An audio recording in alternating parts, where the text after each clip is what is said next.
தமிழர்களாகி நாம ரொம்ப வெக்கப்படுவோம். இப்ப நான் சொல்ல போற விஷயத்தை கேட்டேன். சோறுங்கிற ஒரு சொல்லுக்கு தமிழ் மொழியில எத்தனை விதமான சொற்கள் பயன்படுத்தப்படுதுன்னு உங்களுக்கு தெரியுமா?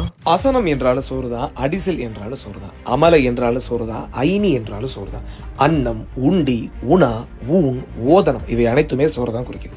கூழ் என்றாலும் சோறுதான், சரு என்றாலும் சோறுதான், சொற்றி, சோறு, துற்று, பதம், பாத்து இவை அனைத்துமே சோறுதான். பாலிதம் என்றாலும் சோறுதான், புகா என்றாலும் சோறுதான், புழுக்கள் என்றாலும் சோறுதான், புன்கம் என்றாலும் சோறுதான், பொம்மல், போனகம், மடை, மிசை, மிதவை, மூரல், வல்சி இந்த எல்லா சொற்களுமே இந்த சோறுங்கிற ஒரு பொருள் தான் குறிக்குது. ஆனா இது எல்லாத்தையும் தூக்கி போட்டு இன்றைய தமிழர்கள் ரொம்ப எளிமையா சாதம் அப்படிங்கிறாங்க. இன்னும் ஒரு படி கீழே போய் ரைஸ் அப்படிங்கிறாங்க. வெந்த சோத்துக்கும் வேகாத அரிசிக்கும் வித்தியாசம் தெரியாத அறகுறைய ஆங்கில படத்தை தமிழ் மக்களை வாயிட்டோம். நம்ம இது வரைக்கும் நீங்க இதை உணரலாம் கூட பரவாயில்ல, இனிமேலாவது திருத்திங்க. உண்மையிலே உங்களுக்கு தமிழ் மேல பற்று இருந்தா இந்த காணொலி மற்றவங்களுக்கு அனுப்பி தமிழை சொல்லிக் கொடுங்க. இனி நீங்க உங்க வீட்லயோ பொது இடங்கள்லயோ எங்க போனாலும் சோறு போடு அப்படின்னு சத்தமா சொல்லுங்க.